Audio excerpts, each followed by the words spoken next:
Have you ever wondered if there's a way to make a real, profound difference in someone's life without even leaving your room? Well, today we're diving into a powerful and often invisible form of spiritual action that promises just that, the incredible practice of Carmelite intercessory prayer. So what is this? Well, the Carmelites have this amazing name for it, the hidden apostolate. It's this beautiful idea, and you can see it perfectly in the life of St. Therese of Lisieux. I mean, think about it. She was a cloistered nun, never left her convent, but she's the patroness of missions. The idea is simple, but totally radical. One of the most powerful things you can do for someone is to just bring them straight to God in your prayer. And yeah, that brings us to the big question, doesn't it? How can something so quiet, so hidden, be one of the most powerful ways to act in the world? It kind of flies in the face of everything we think about taking action and getting things done. So let's really unpack this mystery. To really get our heads around this, we need a picture, an analogy that makes this abstract idea feel super real. And it comes to us straight from the Gospels. It's all about this idea of literally carrying other people to Christ. You probably remember the story, right? Jesus is teaching, the house is packed, and there's this paralyzed man who has zero chance of getting in. But his friends, they are not taking no for an answer. They get up on the roof, start tearing it apart, and lower their friend right down in front of Jesus. It was their faith, their action, that opened the door for a miracle. And that right there, that's the perfect model for what we're talking about. Intercessory prayer is us being like those friends.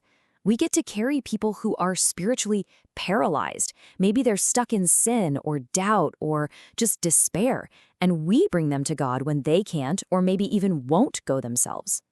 Okay, so that's the analogy. But what does this look like in real life?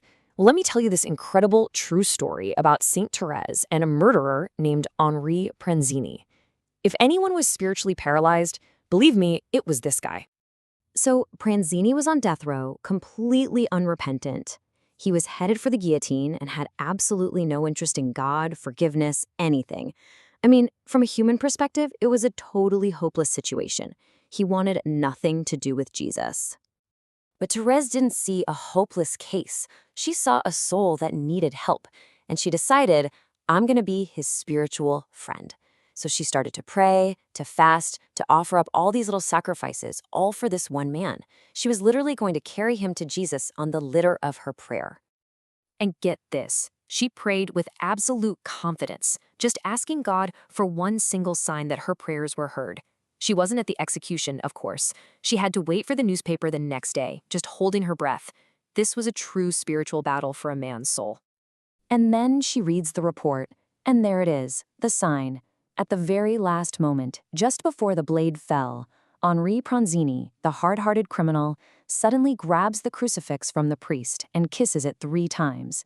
It was a physical sign of an incredible, invisible miracle. I mean, that story is just incredible, right? It shows us what intercession can do. But now let's dig into the why. Why does it work? Well, it all comes down to the foundation, the posture of our heart when we pray. The first and maybe the most important piece is trust. And we're not talking about just wishful thinking. This is a radical, rock-solid confidence in God's power and in His goodness.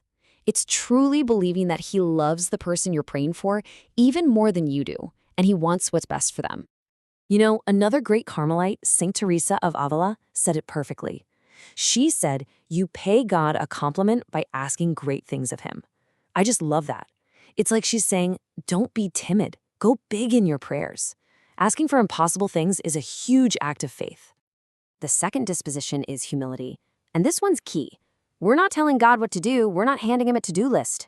Prayer with humility is about placing our requests, our hopes, and the people we love into His hands and trusting that His way is better than ours. It really moves us from being focused on ourselves to being focused on love for others. And finally, boldness. This really flows right out of trust. If you really trust God, you can be bold. So don't be afraid to get specific. Are you praying for a friend to find a job, for a family member's healing, for someone's conversion? Name it. Pray for it boldly. When you get specific, it's so much easier to see God's hand when the answers come. Okay, so we have the mindset, trust, humility, boldness.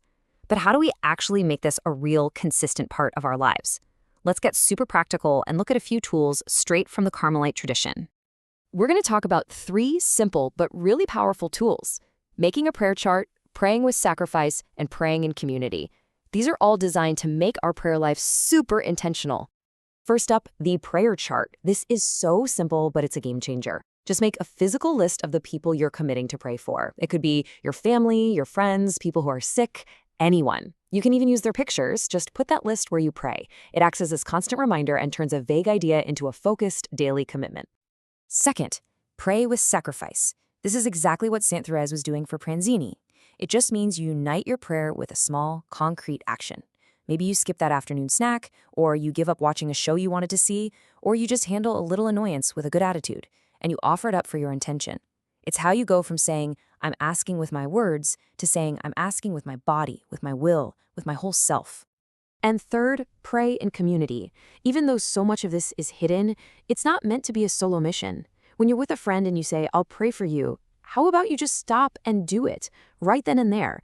Ask them what they need and just pray for them out loud. It makes faith so tangible and it builds up everyone. So, as we start to pull all this together, it becomes so clear that this hidden apostolate isn't some small secondary thing. In fact, it might just be the greatest tool we have for helping other souls. And that's the bottom line, really. Prayer isn't a passive escape from the problems of the world. Not at all. In the Carmelite view, prayer is action. It's a powerful, active force. It's a battle of love that can truly change souls, move hearts, and bring God's mercy into the most impossible-looking situations.